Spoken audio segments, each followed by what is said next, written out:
हरे कृष्णा। तो आप सभी लोगों का बहुत बहुत स्वागत है आज के हमारे इस सत्र में। तो हम आज टाइम हमारा हो गया है 8 बज गए। तो शुरू करते हैं श्रीमद् भगवत गीता 18 दिवसीय अवलोकन, जिसमें भगवान के भगवत गीता का संदेश सुन रहे हैं। और आज है सत्र 6 और अध्याय हम लेंगे 5। इसका 5 कर्म योग। ओके, ये थोड़ा सा गड़बड़ है यहाँ पे। तो आज है कृष्ण भावना भावित कर्म योग।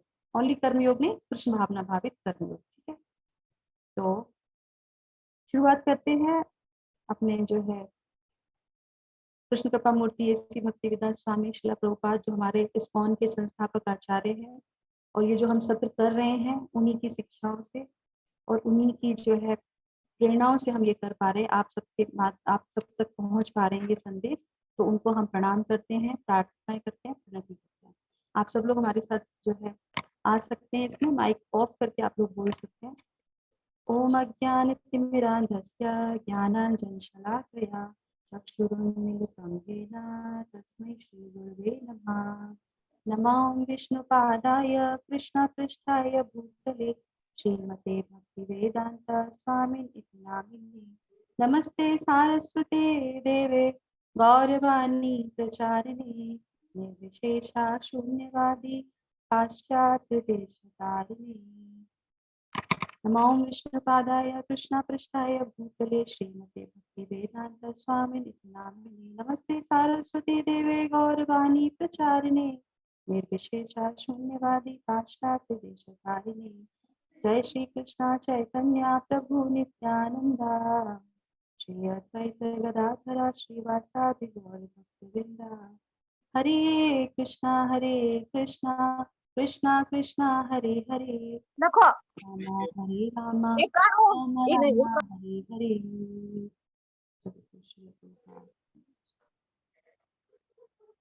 हरे कृष्णा। तो हम लोग सत्य को आगे बढ़ाते हैं और उससे हरे कृष्णा।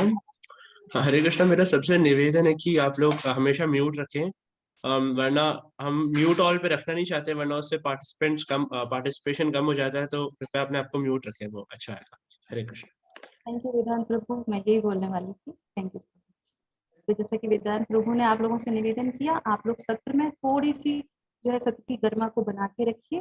हो सकता है परिवार में ये सब चीजें होती हैं, अगर म्यूट रहेंगे तो आप जो है कॉन्सेंट्रेट कर सकेंगे और दूसरे लोगों को भी दिक्कत नहीं होगी, जो बहुत सीरियसली जो है सत्र को सुन रहे हैं, देख रहे हैं, कुछ ज्ञान लेने की जो है कोशिश कर रहे हैं, है ना। तो उसका हमें ध्यान रखते हुए अपने के साथ साथ दूसरों का ध्यान हमें ज्यादा रखना चाहिए। और यही हम भगवद गीता से सीखते हैं, करेक्ट। और इसका जो है हम इसी सत्र में ही जो है इसका अभ्यास करेंगे। 18 दिन में हम पहुंचते पहुंचते सीख जाएंगे, नो प्रॉब्लम। चलिए, तो यहाँ पे हम लोग अवलोकन करते हैं पिछले जो है अध्याय का, अध्याय 4 का। तो हम लोगों ने देखा था, आप स्क्रीन पे देख पा रहे होंगे, अध्याय 1 से लेके 3 तक जो है भगवान बताते हैं ज्ञान की परंपरा। ज्ञान जो मिला दिव्य ज्ञान, वो परंपरा के से मिला, उसके बारे में हमने जाना। उसके बाद फिर भगवान बताते हैं कि कृष्ण से संबंधित दिव्य ज्ञान वो क्या होता है, भगवान के बारे में जाना। और उसके बाद फिर सभी मार्ग के उद्देश्य कृष्ण ही हैं, उसके बारे में जाना। और उसके बाद फिर हमने कर्म विकर्म अकर्म के बारे में थोड़ा सा जाना। एक्चुअली 3rd चैप्टर से ये चीजें कंटिन्यूसली चली आ रही हैं और आज भी हम इस चीजों को छुएंगे थोड़ा सा।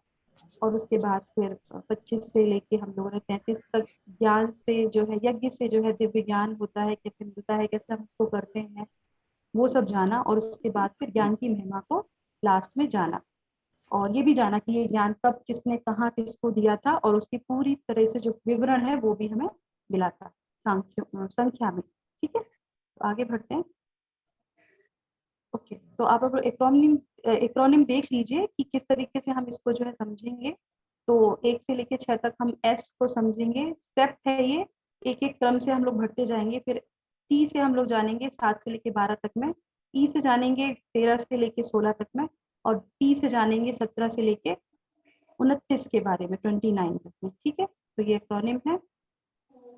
तो चलिए, तो आगे बढ़ेंगे हम। आज हम फिर से जो है कर्म पे जो है शुरू करेंगे आज का सत्र, क्योंकि ये आपने अगर भगवत गीता खोला होगा तो आप देख पा रहे होंगे कि उसमें ये उसका नाम क्या है, इस अध्याय का नाम क्या है। हरे कृष्णा। कर्म योग। कर्मयोग। कृष्ण भावना भावित कर्म, करेक्ट। आप लोग अपनी अपनी भगवत गीता खोल के रखिए जिससे पता चले। कृष्ण भावना भावित कर्म, भावना भावित कर्म योग, तो ये कर्म की कड़ी है। तृतीय अध्याय को हम लोग जो सुन चुके हैं उसको भगवान और अच्छी तरीके से इसमें समझाते, पर दूसरे तरीके से, क्योंकि वो ऐसा एक खंड है जो हम लोग जल्दी नहीं समझ पाते। हमें लगता है कि हम समझ गए हैं, पर हमें नहीं समझ में आता है। और ये दुविधा अर्जुन को चलती है, इसीलिए भगवान उनको डिटेल में दिव्य ज्ञान देने के बाद भी वो दुविधा बनी रहती है, और फिर वो उनको दोबारा से देते हैं। ठीक है, तो उससे पहले मैं आप लोगों से ये पूछूंगी, जो हम लोगों ने दिव्य ज्ञान जाना था, तो उसको हम लोगों ने 4 मुख्य रूप से जाना था कि वो कैसे हमारे जीवन में काम करता है। कुछ उदाहरण दिए थे मैंने 4, आप बता सकते हैं वो कौन से हैं? 4 उदाहरण दिए थे लास्ट के सत्र में हमने, लास्ट में, कि किस तरीके से दिव्य ज्ञान हमारे जीवन में कार्य करता है। आज किसी का वो नहीं आ रहा है, रिप्लाई नहीं आ रहा है, क्या बात है? मैसेज चैट बॉक्स में कोई, एक माता जी, प्रभु जी, सभी लोग इसमें आंसर दे सकते हैं। नहीं, हम 2 दिन में भूल गए सारा। ये दिव्य ज्ञान हुआ पहले, सबसे पहले भगवान सूर्य को, उसके सूर्य से, उसके बाद फिर मनुष्य के। ओके, ये आप जो बता रहे हैं वो अच्छा है। ये ज्ञान कैसे आया परंपरा से वो आप बता रहे हैं। मैं पूछ रही हूँ कि दिव्य ज्ञान हमारे जीवन में किस तरीके से कार्य करता है, क्या भूमिका निभाता है, उसको हम कैसे समझ सकते हैं वो। ठीक है, नाव के माफिक, अग्नि के माफिक, अग्नि के माफिक, फल के माफिक, तलवार फल के माफिक है, तलवार के माफिक। Very nice, yes. पिछली कड़ी याद रखनी है कि दिव्य ज्ञान जो हमने लिया वो हमारे जीवन में कैसी भूमिका निभा रहा है, किस तरीके निभा रहा है। ठीक है, तो वो याद रखना है। Okay, thank you so much, बहुत बढ़िया। अब आप लोग माइक म्यूट पे चले जाइए। तो हाँ, तो अब हम लोग आगे बढ़ते हैं। तो अब ये जिसका भी डिस्टरबेंस है, आरती माता जी, आप देते हैं जवाब, बहुत अच्छी बात है। उसके बाद माइक को भी ऑफ कर दिया है। आरती माता जी, can you please mute yourself? Hare Krishna. Yes. तो यहाँ पे कर्म, अब यहाँ पे आपको कर्म दिख रहा है, आप बताइए कर्म क्या सीखा अभी तक आपने कर्म के बारे में? कर्म क्या है, जल्दी जल्दी बताएंगे जिससे कि हम पूरा चैप्टर कवर करें। चैट बॉक्स में हमें निष्काम भाव से करना चाहिए। फल किया जाता है, फल का ध्यान रख के कर्म किया जाता है, वो कर्म। फल का ध्यान रखते हुए कर्म करना चाहिए। ओके ओके, और कुछ डाल सकते हैं आप लोग? पुण्य कर्म, पुण्य कर्म, ओके, और कुछ फल मिलता है उसका। उसका फल मिलता है।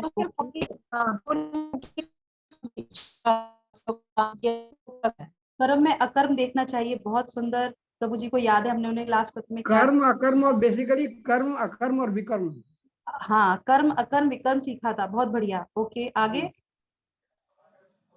बिना फल की इच्छा के करना चाहिए, बहुत बढ़िया।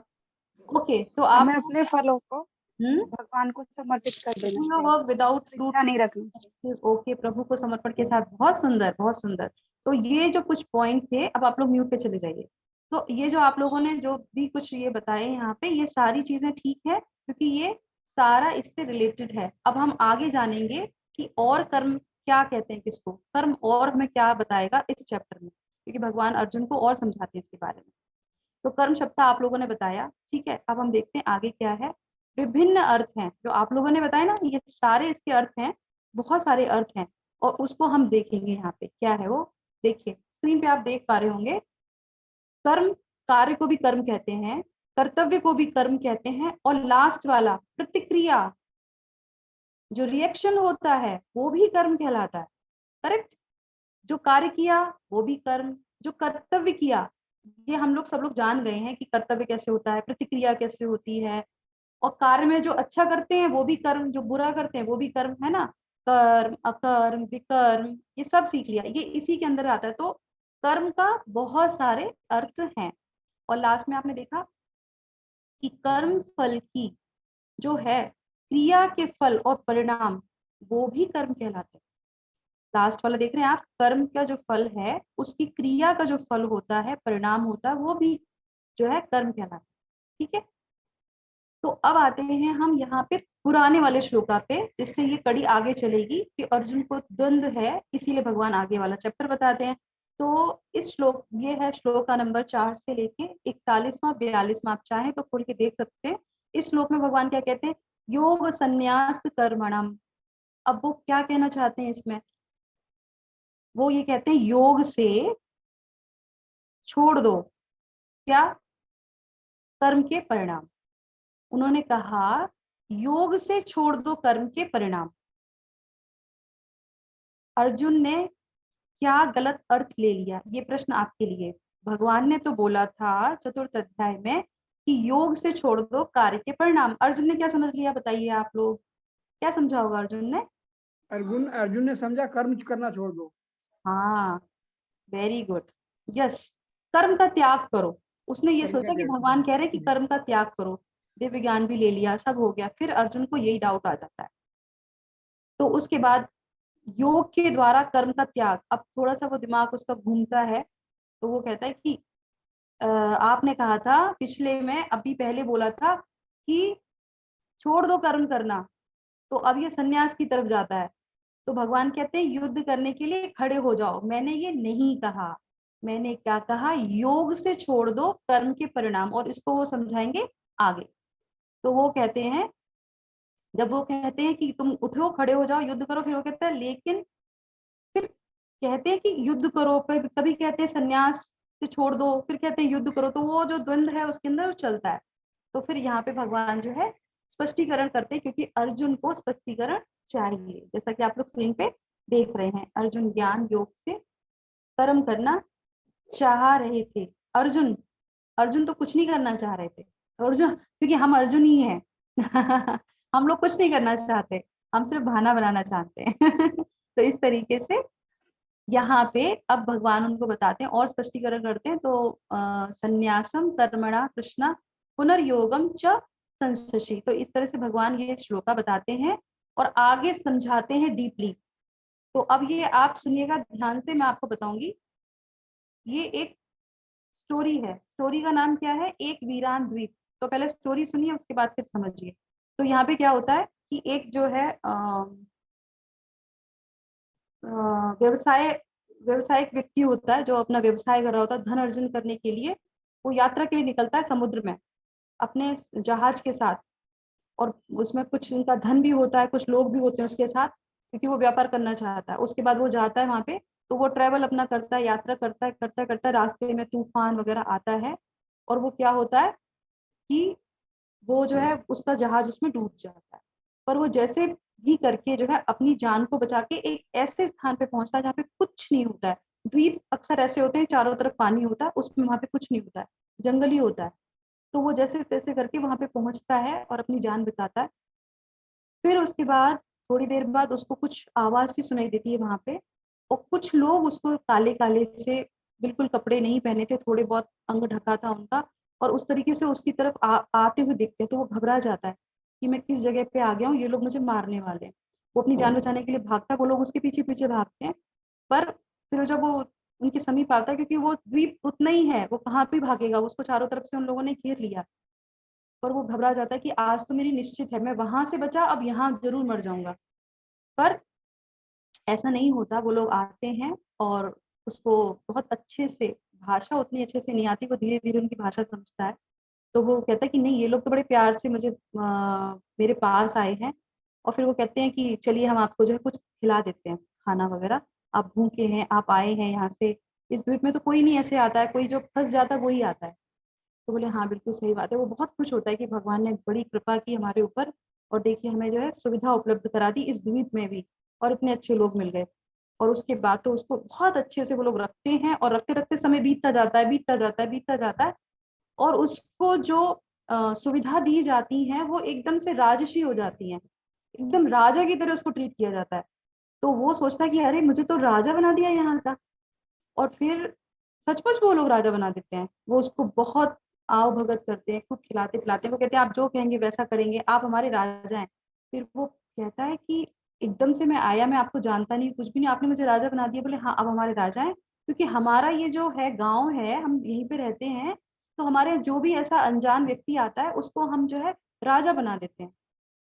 तो बोले अच्छा, और उसके बाद फिर क्या होता है? बोले उसके बाद कुछ नहीं होता है, उसके बाद 5 साल तक राजा बनाते हैं और उसके बाद फिर दूसरा जो द्वीप है वहां पे उनको जो छोड़ दिया जाता है 5 साल के बाद।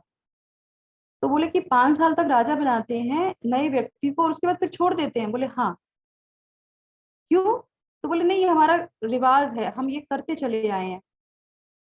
तो बोले कि वो फिर कैसे रहता होगा, क्या खाता होगा, कहाँ जाता होगा? बोले उससे हमें कोई लेना देना नहीं, और हम जिस अवस्था में उसको लाए थे, एक तरह से देखा जाए नग्न अवस्था में उसको छोड़ देते हैं। ये अरेबियन स्टोरी है, रियल स्टोरी है, फेक नहीं है। तो हम उसको जो है ऐसे द्वीप में छोड़ देते हैं जहाँ उसके पास कपड़े भी नहीं होते, कुछ भी नहीं होते, उसके बाद हमें उसका कोई मतलब नहीं, पर 5 साल तक वो हमारा राजा रहता है। अब राजा को तो घबराहट हो गई, बोले कि अब 5 साल तक तो फिर उसके बाद तो फिर मेरा तो हाल ऐसे ही करने वाले हैं। तो बोले अभी जो मैं करूंगा वो तो आप मेरा बात मानेंगे ना, क्योंकि मैं आपका राजा हूँ? बोले हाँ, अभी आप जो भी कहेंगे वो हम आपका काम करेंगे। तो बोले कि पिछले वाले जो राजा थे उनका क्या हुआ?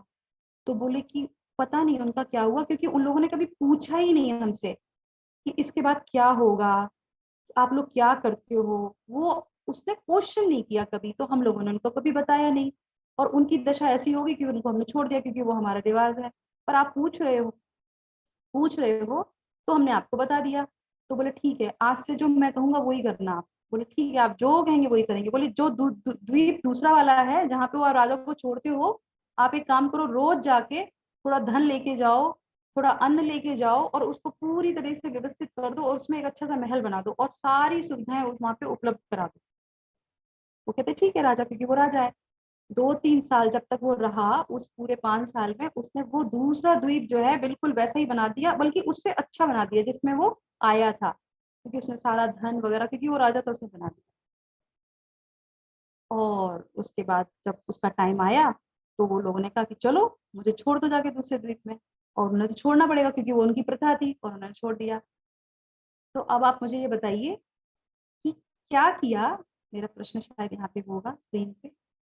ओके, नहीं है, ठीक है। तो उसके बाद क्या किया उस व्यक्ति ने, जो राजा ने, जो पिछले राजाओं ने नहीं किया? जल्दी से बताइए। कर्म किया, कर्म। कर्म किया, वेरी गुड। और कोई? क्वेश्चन पूछा जो पहले राजाओं ने पूछा ही नहीं था। बहुत बढ़िया, उसने क्वेश्चन पूछा, इंक्वायरी की, बहुत बढ़िया। और कुछ जो मैं सुनना चाहती हूँ, मेरा आंसर मिल जाए तो फिर मैं आगे माता जी वो जहाँ जाना चाहता था उसकी तैयारी पहले ही कर ली थी उसने। हाँ, बहुत सुंदर, यस। जहाँ वो जाना चाहता, वो नहीं जाना चाहता था, उसे नहीं पता था, पर उसने इंक्वायरी की, जैसे माता जी ने कहा, उसे पता चला कि मैं अब कहाँ जाऊंगा, उसकी उसने तैयारी की। Correct, very nice. और कुछ? Use of intelligence, very nice. Use of intelligence, हम कौन हैं, कहाँ से आए हैं, कहाँ जाएंगे, भगवान ने हमें बुद्धि दी है, हम मनुष्य हैं, तो हमें अपनी बुद्धि का इस्तेमाल करना चाहिए ना। उसने किया। उसके बाद क्या होता है देखिए, तो यहाँ पे ये 3 आपको नंबर दिख रहे हैं, 2.7, 3.2 और 5.1। इस राजाओं में क्या अंतर था? जो दूसरे से उसको खतरे से बचा लिया, क्योंकि खतरा था उसकी जान को। करेक्ट, और उसने उसको बचा लिया क्योंकि उसने क्या किया, उसने दीर्घकालीन सुख के लिए प्रयास किया, उसने क्षणिक सुख को नहीं देखा। वो चाहता तो आराम से कहता 5 वर्ष निकल जाने तो फिर बात का हम बाद में देखेंगे। उसने क्या किया, अपनी बुद्धि का इस्तेमाल करते हुए, दूरदर्शिता दिखाते हुए, प्रश्न पूछ के, वो जिज्ञासा उठी, वो सब जान के उसने वो काम किया जो बाद में उसको होने वाला है, और उसको सफल बनाने के लिए प्रयास किया। और इन तीनों सेक्शंस में, ये पाठ अध्याय जो हम लोग पढ़ चुके हैं, दूसरा, तीसरा, चौथा, इसमें एक ही शब्द कॉमन है, कोई बता सकता है? महादेव। कोई बता सकता है? नहीं? चलिए हम आगे बढ़ते हैं, टाइम हमारा ज्यादा हो रहा है। आरती माता जी, कैन यू प्लीज म्यूट? आप बार बार म्यूट करते हैं, आप चैट बॉक्स में लिख सकते हैं क्योंकि पीछे से बहुत सारी आवाज आती है। ओके, तो इसमें एक शब्द आता है श्रेया, जो कॉमन है, ठीक है। दूसरे अध्याय के 7वें श्लोका में, तीसरे अध्याय के दूसरे श्लोक में, 5वें अध्याय के प्रथम श्लोक में जो है ये शब्द आता है श्रेया। मेरे लिए लंबे समय के लिए सबसे अच्छा क्या है वो, इसी को हम डिस्कस करेंगे और समझेंगे। ये हमारी नॉलेज बढ़ाएगा आगे कि हमें क्या करना चाहिए, जो दिव्य ज्ञान हमने लिया है उसका उपयोग कैसे करना है, आगे कैसे बढ़ाना है। कृष्ण भावना भावित जो हम कर्म योग सीखेंगे उसके लिए वो क्या है, श्रेय और प्रिय। अब प्रिय अपोजिट होता है, अल्पकालीन जो लक्ष्य होता है सुख होता है वो प्रिय में आता है, और जो लंबा होता है उसको श्रेयस बोलते हैं, श्रेया बोलते हैं, और अपोजिट प्रेयस, ठीक है, दीर्घकालीन सुख। तो फॉर एग्जाम्पल ले लेते हैं, आजकल के बच्चे जो है पूरा दिन खेलते रहते हैं, खेलते रहते हैं, खेलते रहते हैं, वो सोचते हैं इसमें हमें बहुत खुशी मिलेगी, पर एक्चुअल में वो अपना नुकसान कर रहे होते हैं, उन्हें पता ही नहीं होता है, क्योंकि उन्हें कोई समझाता नहीं है, उनको कोई बताता नहीं है, इस तरीके से वो उसमें अपना टाइम वेस्ट कर देते हैं। और श्रेय क्या है कि वो ही बच्चा थोड़ी देर के लिए ध्यान से अपना अगर पढ़ लेता है तो उसके लॉन्ग टर्म के लिए उसके लिए जो है वो फायदा करता है। करेक्ट। हम लोग इंजीनियरिंग में या किसी भी डिप्लोमा डिग्री में जाते हैं तो हमें 3 साल 5 साल 6 साल लगता है, पीएचडी करेंगे तो और टाइम लगेगा, डॉक्टरेट करेंगे टाइम लगेगा। क्यों लगता है? क्योंकि इसका जो रिजल्ट है वो बहुत अच्छा आएगा। और अभी हम लोग क्या सोचते हैं कि एकदम से किया और एकदम से हमको रिजल्ट मिल जाए, वो होता है प्रेयस। बूट पॉलिश करेंगे, किसी का जूता साफ करेंगे, आपको तुरंत 1 रुपए 2 रुपए 5 रुपए 10 रुपए मिल जाएगा ना, हम उसी में खुश होते हैं। हमें चाहिए कि तुरंत काम किया तुरंत रिजल्ट मिल जाए, पर ये शुभ नहीं है, ये अच्छा नहीं है हमारे लिए। हमारे लिए श्रेय वो है, तो यहाँ जो है अर्जुन कहते हैं कि मुझे आप वो बताइए जो मेरे लिए लॉन्ग टर्म हो, जो मेरे लिए लंबे समय के लिए मेरे लिए अच्छा हो। तो भगवान इस तरीके से उनको बताते हैं। और अब आपके लिए प्रश्न की, जो भगवत गीता हम जो पढ़ रहे हैं, ये सत्र कर रहे हैं, ये क्या है, श्रेयस या प्रेयस? तुरंत रिजल्ट देगा कि लॉन्ग टर्म में रिजल्ट देगा? श्रेयस। श्रेयस। श्रेयस। यस। तो ये बातें कुछ ऐसी हैं, ये ध्यान रखिए कि भगवत गीता 18 दिन का सत्र किया, उसके बाद हमें तुरंत हमें सब कुछ चेंज हो जाएगा, वो सब हो जाएगा। प्रोसेस धीरे धीरे ही बढ़ता है, छोड़ना नहीं है। अगर कोई चीज पकड़ी है उसको लेके जाइए अपने जीवन में, धीरे धीरे 18 अध्याय खत्म कीजिए, फिर उसको धीरे धीरे अपने जीवन में अंगीकार कीजिए, तब जाके वो आपके लिए बहुत फलदायी होगा। तो ये जो कृष्ण भावना व्रत है ये ऐसा ही है जो हमको ये कर्म से सिखाता है। ठीक है, चलिए, तो ये हमने प्रश्न आपसे पूछ लिया, आगे बढ़ते हैं। हरे कृष्णा। तो एक शिक्षा मिलती है यहाँ से हमें कि एक सच में बुद्धिमान व्यक्ति, एक व्यक्ति श्रेय के बारे में सोचता है, केवल प्रिय नहीं सोचता। सभी को सुख चाहिए, लेकिन हम कौन सा सुख चाहते हैं, क्षणिक या दीर्घकालीन, ये हमें सोचना चाहिए, ये हमें शिक्षा मिलती चाहिए। कोई भी कर्म करते हैं तो हमें पता चले कि हमें ये लॉन्ग टर्म के लिए है कि अभी सेटिस्फाइड कर रहा है हमको। तो अगर अभी कर रहा है तो is not good for us, तो हमारे लिए वो अच्छा नहीं है। तो हम लंबे के लिए करेंगे कि जो आगे तक जो हमें सुख पहुंचाए, जो आनंद पहुंचाए। ठीक है, तो अब आ जाते हैं हम श्लोका नंबर 5.2 और 5.3 पे, जल्दी से करते हैं। अब इसको कहते हैं, भगवान कहते हैं संन्यास कर्म योगेश्च निःश्रेयस सर्वा बुद्धो। तो भगवान क्या बताते हैं कि दोनों मुक्ति के लिए अच्छे हैं, संन्यास और कर्म, लेकिन कर्म योग तुम्हारे लिए बेहतर है। दोनों ही रास्ते हैं, पर तुमसे मैं जो कह रहा हूँ वो ये कह रहा हूँ कि कर्म योग तुम्हारे लिए बेहतर है। वो कहते हैं कि कर्म कैसे मुक्ति की ओर ले जा सकता है, आपने तो पिछले बताया था मुझे कि सब बंधन है, सब में बंधन बंधेगा। भगवान कहते हैं अपने कर्मों के परिणाम से घृणा मत करो, या उसकी इच्छा करने से कि इच्छा नहीं करनी है, हम करेंगे ही नहीं, या इसका परिणाम दूषित हो जाएगा, हमें डर लगेगा, तो उससे घृणा नहीं करनी चाहिए, उसको छोड़ना नहीं चाहिए। तो भगवान यहाँ पे समझाते हैं। तो वो कहते हैं कि लेकिन कर्म संन्यास बेहतर नहीं है, दोनों एक ही हैं, और कर्म करते समय भी तुम एक सन्यासी बन सकते हो। तो वो ये कहते हैं कि दोनों में से डिवीजन करवाते हैं। तो वो कहते हैं कि तुम अपने जो कर्म कर रहे हो उसमें सन्यास ले सकते हो, कर सकते हो, सन्यासी बन सकते हो। हमने पहले जो सीखा था कि अकर्म में कर्म में अकर्म को देखना। सन्यासी क्या होता है, वो मनसा वाचा कर्मणा से अपने आप को कंट्रोल कर लेता है।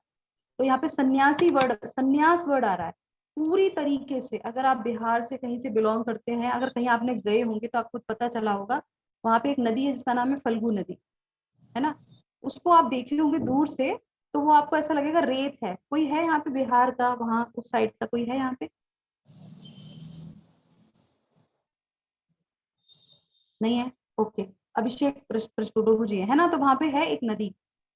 तो वहां पे क्या होता है कि दूर से देखने पे रेत जैसा लगेगा ये स्थान है, यहाँ पे पानी है ही नहीं, सूखी है ये। और ऐसा नहीं है, जब आप उसको जाएंगे, उसको मारेंगे, उसे अंदर उसमें करेंगे तो उसमें पानी निकलेगा। तो ऐसा सन्यास, तो भगवान वो कहते हैं कि ऐसा सन्यास नहीं लेना है, फल्गु नदी वाला नहीं लेना है। सन्यास मतलब सन्यास, अपने कर्म को करते समय तुम सन्यासी बन सकते हो, कर्म भी करोगे और तुम्हें फल से कोई भय नहीं होगा, कोई प्रायश्चित नहीं होगा। तो वो तुम्हें सीखना है। और वो कैसे आएगा, तो हम अर्जुन पूछते हैं कैसे होगा वो। तो भगवान कहते हैं कर्म का त्याग करने की बजाय त्याग को कर्म में ले आओ।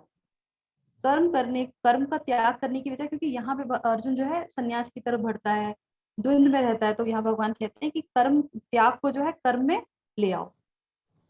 और वो कहते हैं कि क्या कहना चाहते हो प्रभु, आप तो हमेशा दो दो बातें करते हो, मुझे कुछ समझ में नहीं आता। तो इस तरीके से अर्जुन जो कहते हैं, जो हम लोग को भी नहीं समझ में आता है, तो वो कहते हैं कि अपने कर्मों के परिणामों को यह समझकर छोड़ दें कि वो वैसे ही आपका कुछ नहीं है।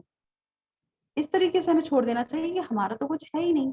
अब फिर जो, अगर मेरा कुछ भी नहीं है तो फिर कर्म करना भी मेरा नहीं है। वो ये कहते हैं कि अगर मान लो कि जब फल ही मेरा नहीं है, छोड़ दिया मेरा, तो कर्म करना भी तो मेरा नहीं हुआ, वो भी तो कोई और ही कर रहा होगा। तो भगवान जो है, अर्जुन फिर उनको बोलते हैं कि केवल संन्यास, जड़ पदार्थ का त्याग आपको संतुष्ट नहीं कर सकता है।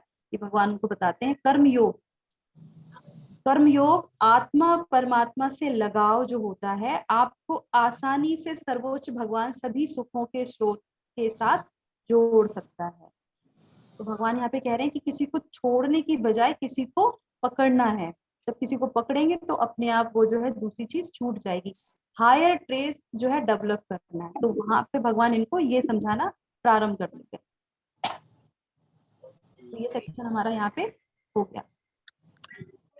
आगे बढ़ते हैं। अब हम जो है 7 से लेकर 9 तक के श्लोका में बताएंगे भगवान, जब अर्जुन फिर से उनसे प्रश्न पूछते हैं लेकिन मुझे समझ में नहीं आता कि क्या कर्म करना चाहिए, तो फिर भगवान उनको फिर से समझाते हैं कि स्वार्थ से भरे पड़े हृदय के शुद्धिकरण के लिए करना चाहिए। हमारे अंदर बहुत सारा स्वार्थ है, हृदय में अशुद्धता है।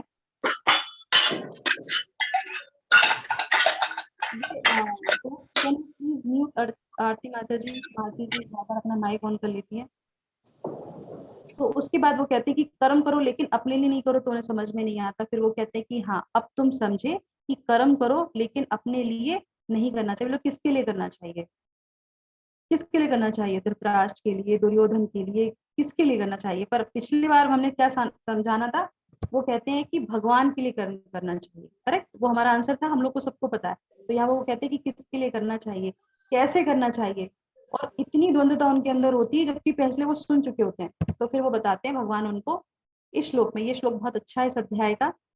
भगवान कहते हैं कि ब्रह्मायधाय कर्माणि संगतत्वा करोति या लिप्यते न स पापेन पद्मपत्र विभावसा। जो व्यक्ति बिना आसक्ति के अपने कर्तव्य का पालन करता है, परम भगवान को परिणामों को समर्पित करता है, वह पाप कर्मों से अप्रभावित रहता है, जैसे कि कमल का पत्ता पानी से अछूता रहता है। तो भगवान उसको ये समझाते हैं कि जब हम कृष्णा कॉन्शियस अपनाते हैं, कृष्ण भावना भावित अपनाते हैं, क्योंकि हमने लास्ट वाले सत्र में पढ़ा था कि मेरे लिए करो। अब मेरे लिए कैसे करेंगे, कैसे हम इसमें झंझटों में पड़े रहेंगे। आप कह रहे कर्म करो, कैसे समझूंगा। तो भगवान बहुत अच्छा सा एक एग्जाम्पल देते हैं। वो कहते हैं कि ऐसे करना है, ऐसे रहना है। हमारा जो हृदय है और हम जो संसार में है, हमेशा यहाँ पे द्वंद्व चलता ही रहेगा, चलता ही रहेगा। हम किसी को नहीं हटा सकते। आप लोग कहते हैं ना हमारे परिवार में ये प्रॉब्लम वो प्रॉब्लम, ये तो चलती ही रहेगी, इसको नहीं हटा सकते। अपने आप को कवच में लगाना है। एक ऐसा कवच हमारे ऊपर आएगा जिससे हमें कोई परेशानी नहीं आएगी। जैसे कमल का फूल, वो कहते हैं कि कमल का फूल कीचड़ में ही जो है निकलता है। और ये हमारे जीवन में सबसे बड़ा बहुत अच्छा एग्जाम्पल है। और सबसे अच्छा फ्लावर जो फूल जो होता है वो कमल का ही बोला जाता है। सबसे सुंदर फूल है। पर वो कीचड़ में क्यों निकलता है, क्योंकि हम जो इस भौतिक जगत में आए हैं, समस्याओं में आए हैं, हम भी ऐसे ही हैं कमल के फूल जैसे। पर अगर इसमें आवरण हो जाए भगवान का, भगवान की चेतना का, भगवान के ज्ञान का, भगवत गीता का, तो क्या होगा, एक भी बूंद जो कमल के ऊपर गिरती है, कमल के पत्ते के ऊपर गिरती है, वो उस पर रुकती नहीं है, गिरेगी क्योंकि वो कीचड़ में ही है, पर वो रुकेगी नहीं। आपने अगर देखा होगा कुछ भी उस पर पानी की बूंद गिरती है वो एकदम से निकल जाती है। क्यों? क्योंकि उस पर एक लेयर लगी होती है। तो उसी को समझाते हैं वो कि इस तरीके से तुमको मैं बनाऊंगा कि तुम इस संसार में ऐसे रहो, दूसरों चीजों को नहीं कि तुम बदल सकते, पर तुम अपने आप को बदल सकते हो और फिर तुम कमल की तरह खिलोगे और तुम्हें कोई भी चीज नहीं होगा। क्यों? क्योंकि अर्जुन के मन में क्या चल रहा था, ये जो महाभारत का युद्ध है ये बहुत भयानक होने वाला है, बहुत मारकाट होगी, बहुत द्वंद्व होगा और एक दलदल की तरह। अगर आप जो सुनेंगे महाभारत के बारे में तो आपको पता चलेगा कि बहुत भयानक युद्ध था वो। अंत जो उसका सुनते हैं, दलदल की तरह खून, रक्त, मांस उसमें था, किसी का सर, किसी का हाथ, किसी के पैर, कोई जानवर, सब उसमें पड़ा हुआ था, भयानक था। द्रोणाचार्य दुर्योधन से पूछता, सॉरी युधिष्ठिर महाराज से पूछते हैं कि इतने लोग दिख रहे हैं, ऐसे भी हैं क्या जो जिनकी लाशें नहीं है, जिनके बारे में पता नहीं चला? तो बताते हैं 24,000 लोगों का तो पता ही नहीं है वो है क्या हुआ उनका, क्योंकि उनकी सेना थी, उनको सब हर एक चीज का कैलकुलेशन था। तो वो सोची कितना भयावह ये युद्ध था, महाभारत का युद्ध, इसीलिए उसको महाभारत का युद्ध। तो वो जो पिक्चर उसके अर्जुन के मन में थी, यार ये दलदल है, मैं अगर मैं उस दलदल में गया, ये दलदल हुआ तो मेरे पर जरूर छींटे आएंगे। तो भगवान कहते नहीं, तुम युद्ध करो, मैं तुम्हें कमल के फूल की तरह उसमें खिलना सिखाऊंगा। युद्ध को नहीं हो सकता, युद्ध तो होना ही है, पर तुम कमल की फूल की तरह ही खिलोगे। और वही हुआ। अर्जुन और कृष्ण, ये यही सबसे बड़ी निकल के आते हैं जब भगवत गीता बोली जाती है, तो और कोई नहीं। तो इसी तरीके से अब आपके लिए प्रश्न आता है कि महाभारत के युद्ध में कितने लोग मारे गए? जल्दी जल्दी आंसर दीजिए। हरे कृष्णा।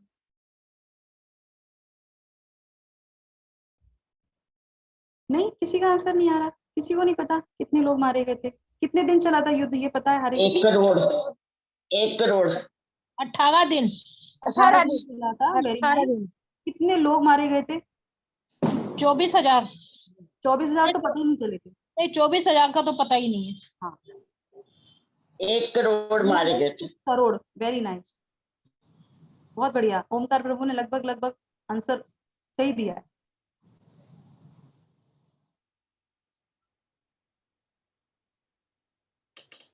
बताइए।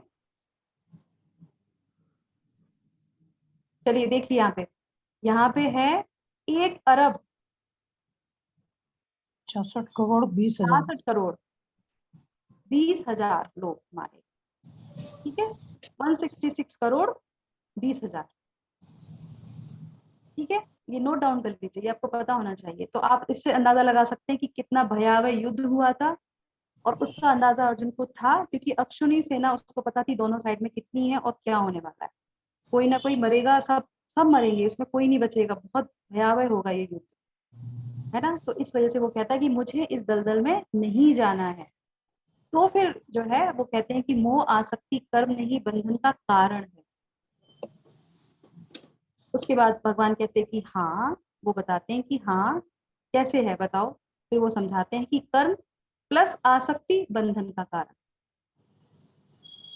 और फिर वो कहते हैं कि कर्म माइनस आसक्ति मुक्ति। जब हम कर्म करते हैं और आसक्त रहते हैं किसी चीज से तो वो हमें बांध देती है, और जब हम कर्म करते हैं बिना आसक्ति के तो वो मुक्त हो जाते हैं। तो हम विरक्त कैसे हो सकते हैं? जब हम अपने में आसक्त न होके भगवान में आसक्त होते, तो वो हमें मुक्ति मिल जाती है। तो ये लेसन वो समझाते हैं। अब वो कहते हैं कि विरक्त कैसे बना जाए, तो वो समझाते हैं बहुत अच्छी तरीके से यहाँ पे कि इस ज्ञान से केवल आप ही अकेले करता नहीं है, ये समझना कि हम only, I am not only doer, मैं अकेला करता नहीं हूँ। किस तरीके से आप समझेंगे इसको?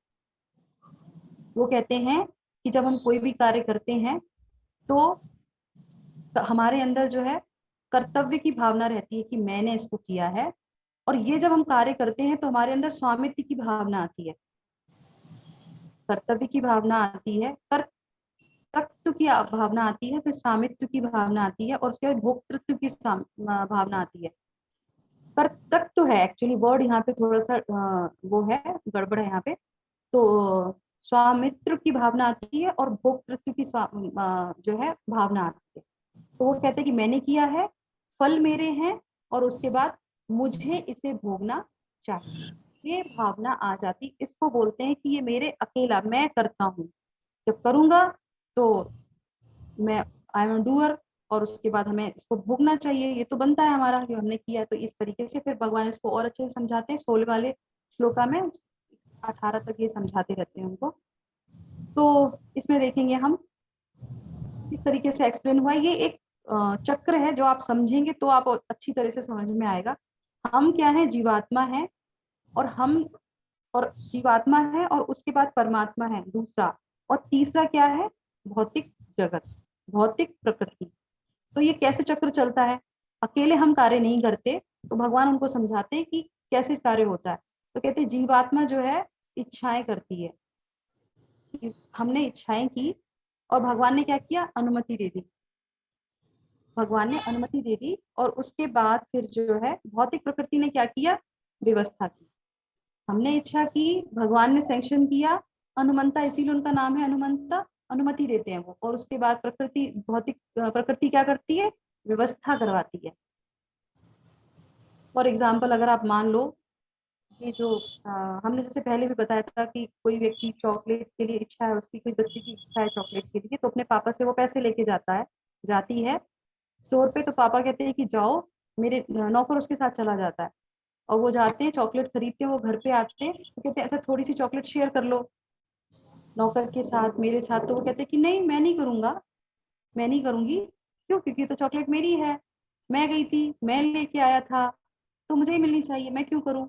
पर क्या उसका पूरा हक बनता है उस पर? नहीं बनता है। भगवान ने माध्यम बनाया क्योंकि तुम्हारी चॉकलेट खाने की इच्छा थी, भगवान की नहीं थी इच्छा खाने की। तो इसीलिए जब इच्छा हमारी होती है तो परमात्मा कहते हैं कि ठीक है तुम खा लो चॉकलेट, तो उसके लिए वो सुविधा उपलब्ध करा देते हैं, नौकर दे देते हैं, एक प्रकृति दे देते हैं जो उन्हीं की कंट्रोल में है। वो कहेंगे नहीं देना है तो नहीं मिलेगा। तो इस तरीके से ये पूरा चक्र चलता है। तो कहते हैं कि हम कर्ता नहीं है, पर ये तीनों के माध्यम से चीजें चलती हैं। तो अकेले हम नहीं है, ये तीन डूअर हैं, जो तीन लोग बराबर कार्य करते हैं। अगर इच्छा नहीं होगी तो डेफिनेटली नहीं। मुझे बहुत इस संदर्भ में मुझे एक बहुत अच्छा गाना याद आता है, बहुत पहले का है, पुराना। दुनिया बनाने वाले क्या तेरे मन में समाई, काहे को दुनिया बना। सबको गाना याद है, पर उसके पीछे मीनिंग क्या है, भगवान ने क्यों दुनिया बनाई, ये हमने कभी नहीं प्रश्न पूछा। उस राजा की तरह, अगर हम पहले वाले राजाओं की तरह हम प्रश्न पूछते तो हम बच जाते। तो हमें ये प्रश्न पूछना चाहिए कि हम क्यों यहाँ पे आए हैं, हम क्यों कार्य कर रहे हैं, क्यों, कैसे करना चाहिए, किन चीजों से विरक्त होकर कार्य करना चाहिए। तो हम पापों से मुक्त हो जाएंगे, तो हम मुक्ति की तरफ चले जाएंगे, तो हम इस दलदल में रह के कमल के फूल की तरह खिल पाएंगे। तो ये भगवान उनको समझाते हैं। ठीक है, चलिए अब शिक्षा ले लेते हैं यहाँ पे कि केवल अज्ञानता में व्यक्ति ये मान बैठता है कि जो भी अच्छा हुआ केवल उसके कारण ही हुआ है, और इसीलिए जो भी परिणाम प्राप्त हुआ है उस पर केवल उसी का अधिकार है। मैं यहाँ पे क्लास कर रही हूँ, मेरी इच्छा है क्लास करने की, तो आप बताइए मेरे अकेले से ये क्लास हो जाएगी क्या? नहीं, इसके पीछे बहुत सारी चीजें कार्य करती हैं, तो हमें उसका ग्रेटिट्यूड रहना चाहिए। एक दिन नेटवर्क नहीं आएगा, हमारी जो भाषा है मैं यहाँ से बोलते रहेंगे वो आप तक नहीं पहुंचेगी। तो ये प्रकृति हमें सुलभ करा रही है। जितनी भी चीजें हमारे जीवन में होती है हम प्रैक्टिकल अपने जीवन में अपना सकते हैं कि हम आदान प्रदान कर रहे हैं तो किसी के माध्यम से कर रहे हैं, और वो माध्यम हमें भगवान प्रोवाइड करा रहे हैं, सैंक्शन कर रहे हैं, प्रोवाइड करा रहे हैं।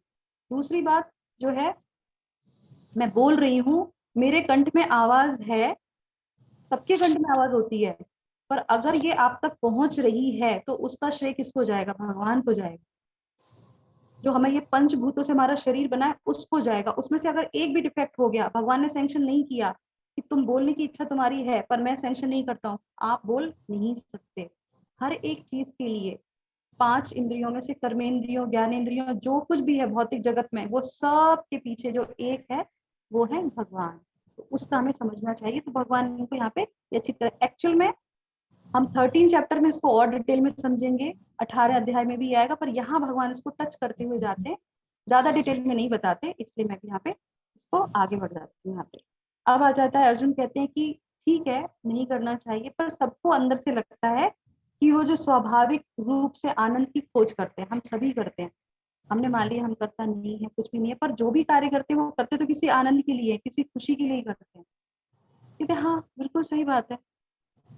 तो कौन बता सकता है कि असली आनंद कहाँ है? हम ढूंढते हैं। अगर आप अमेज़न पे सर्च करोगे नेट पे, तो आपको हैप्पीनेस की बुक्स के लिए जो सर्चिंग है उसमें आपको पता चलेगा कि कम से कम 50,000 जो है बुक्स छप चुकी हैं कि कैसे आप जो है खुश रह सकते हैं, कैसे आप हैप्पी रह सकते हैं। क्यों? क्योंकि सब दुखी हैं, सब के सब दुखी हैं। सारी किताबें इसी पे छप गई हैं। पर एक भगवत गीता पढ़ने से आपको सब समझ में आ जाता है कि कहाँ पे जो है खुशी है। और ये कौन बता सकता है? कौन बता सकता है ये बताइए? असली आनंद कहाँ से मिलेगा? तो गुरु देखिए, बता सकता है। गुरु बता सकते हैं। बहुत सुंदर। ये चीज हम लोग जो पढ़ते आ रहे हैं इसको रिलेट करते जाइए और आपको देखिए धीरे धीरे चीजें खुलती नजर आती जाएंगी और आपको समझ में आने लगेगा। बस गुरु और कृष्णा को सरेंडर करते रहिए, समर्पण शुरू में कर दीजिए, चीजें अपने आप सुलभ हो जाएंगी। तो यहाँ पे जो है ये बहुत बड़े फिलोसफर थे, ये बोलते थे happiness is the meaning and the purpose of life, the whole aim and end of human existence. हम लोग कहते हैं ना जब मृत्यु हो जाती है तो रेस्ट इन पीस, आर क्या बोलते हैं? आईपी हाँ, आरआईपी रिप लिख देते हैं, रिप। पता है कि वो पीस में चला गया, कि अब पीस में हो गया। क्यों? अब तो कोई कलेश ही नहीं, क्योंकि वो मर ही गया। ये नहीं है कि हम मरने के बाद रिप लिख दे तो हो गया, वो रेस्ट इन पीस में हो गया। जहां हम हैं अभी जीवित हैं, यहाँ पे हमको जो है खुश रहना है, आनंद में रहना है। उसके लिए भगवत गीता है, how to leave this world. नहीं कि जो है कैसे हमें चीजें को भौतिक संसार में कैसे सब चीजों में, तो how to live how to leave के दो पार्ट जो है भगवत गीता हमें सिखाती है। ठीक है? बच्चा है, सेब खा रहा है, इसको इसमें आनंद मिल रहा है, इसको इसमें खुशी मिल रही है। छोटा सा बच्चा है, लेटा है, आराम कर रहा है माँ के पास, उसको उसमें आनंद मिल रहा है। हम कुछ लोग मैच देखते हैं, उनको उसमें आनंद मिलता है। तो कहने का तात्पर्य, कुछ लोग योगा करते हैं, अष्टांग योगा करते हैं, शांत एक जगह में बैठ के ध्यान लगाते हैं, उनको उसमें मिल जाता है। तो शिक्षा यहाँ क्या मिलती है? शिक्षा मिलती है कि आनंद को ढूंढना गलत नहीं है। बिल्कुल सही बात है कि अगर आप आनंद को ढूंढ रहे हैं तो वो गलत थोड़ी ना है, पर उसे गलत स्थान में ढूंढना वो गलत। इसने सृष्टि बनाई है, वो हमें बता सकते हैं कि वास्तव में आनंद कहाँ और कैसे है। तो जिसने ये दुनिया बनाई है, निर्माण करता भगवान, उसको पता है। क्यों? क्योंकि वो कौन है? सत्य चित्त आनंद। भगवान को बोलते हैं सत्य चित्त आनंद। तो उनको पता है आनंद कहाँ पे। इसीलिए वो भगवत गीता में कहते हैं कि मेरे पास आओ, मैं तुम्हें बताऊंगा कि तुम आनंद कैसे ले सकते हो। और कृष्णा कॉन्शियस में जब आने के बाद ये सारी परेशानियां तो लगी रहती हैं, पर हम उसमें से एकदम से किस तरीके से निकलते हैं ये अनुभव आप करेंगे जब आप भगवत गीता को आत्मसार करेंगे, समझेंगे। ठीक है? तो ये सेक्शन भी हमारा कंप्लीट हो गया। 3 डूअर्स हमने जाना, 3 डूअर्स के बारे में कि 3 कौन से मुख्य डूअर्स है? जीवा, परमात्मा और प्रकृति। ठीक है? अब उसके बाद 7वें से शुरू कर देते हैं कि भीतर से आनंद को खोज करो। भगवान कहते हैं कि अंदर से हमको ये जो खोज करनी चाहिए, जैसे कि हमने लास्ट वाली स्लाइड में देखा था, इस पे मेडिटेट करें, कहाँ देखें, कैसे आनंद आएगा। तो अर्जुन कहता है कि भीतर से आनंद को खोजेंगे। अरे हाँ, भीतर से, अंदर से। क्योंकि अंदर से जब हम जानेंगे तो बाहरी प्रलोभनों को हम सहन कर पाएंगे, क्योंकि वो तो आएंगी ही आएंगी, वो नहीं रुक सकती। इस संसार में जो चल रहा है वो चलता ही रहेगा।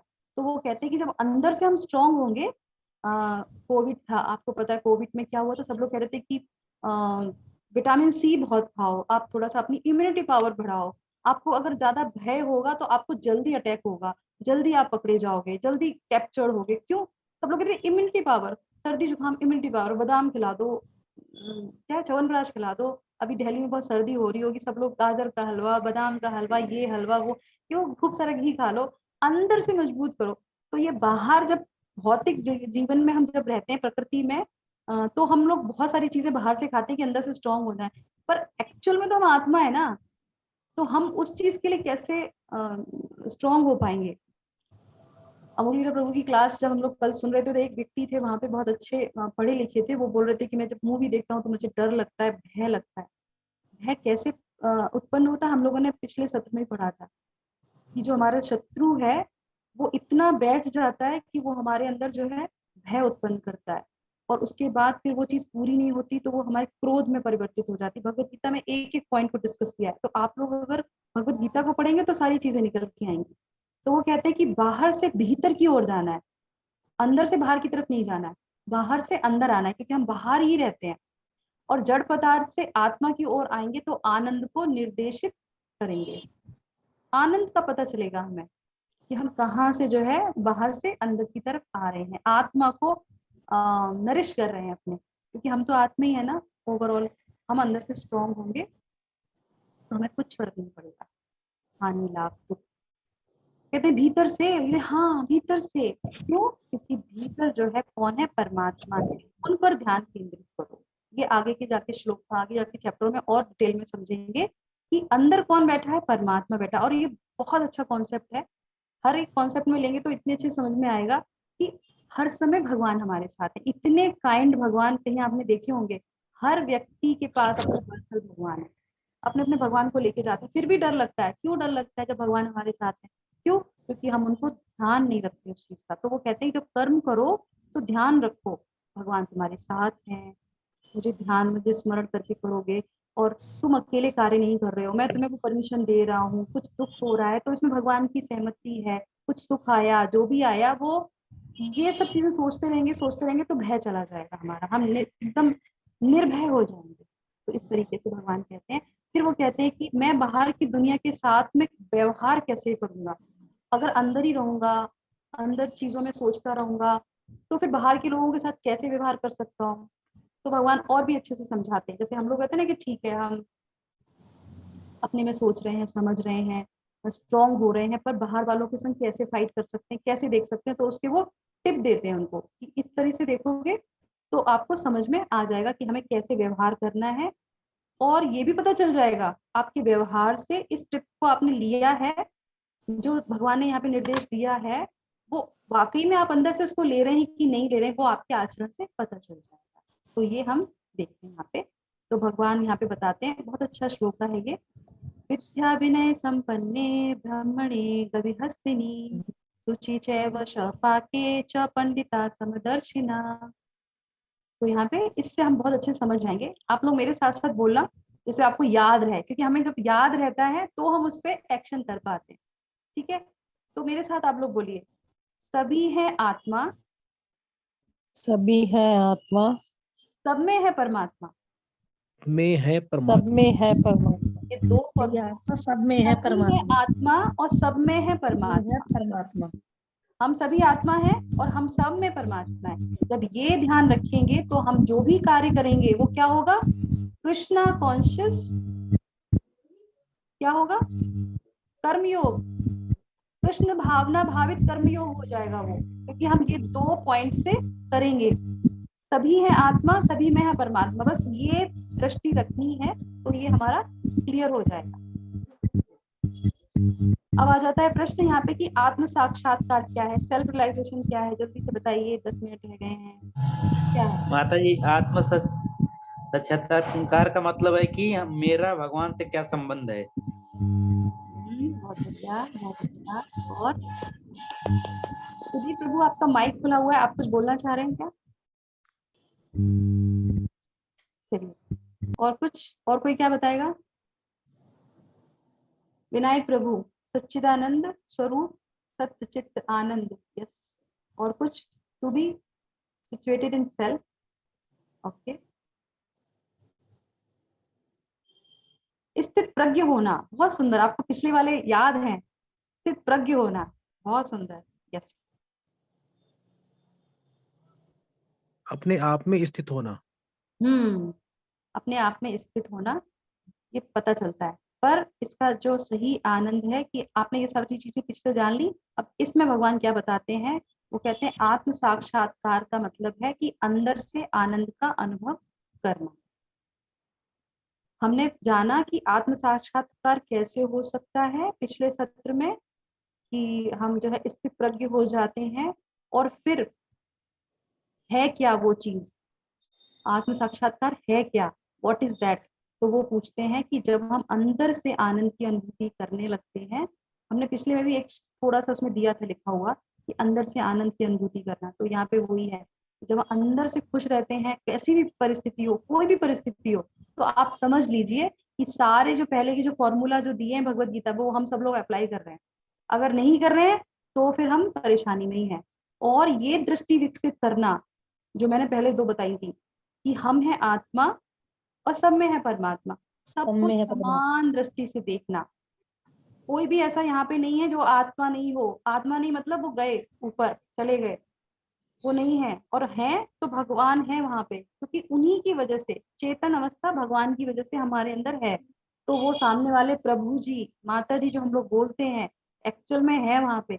इसीलिए हम लोग प्रैक्टिस करते हैं, प्रभु जी दंडवत प्रणाम, क्योंकि हम दूसरी तरीके से भगवान को ही प्रणाम करते हैं। तो हम लोग ये प्रैक्टिस में लाते हैं इस चीज को, हमेशा याद रहे हमको वो चीज।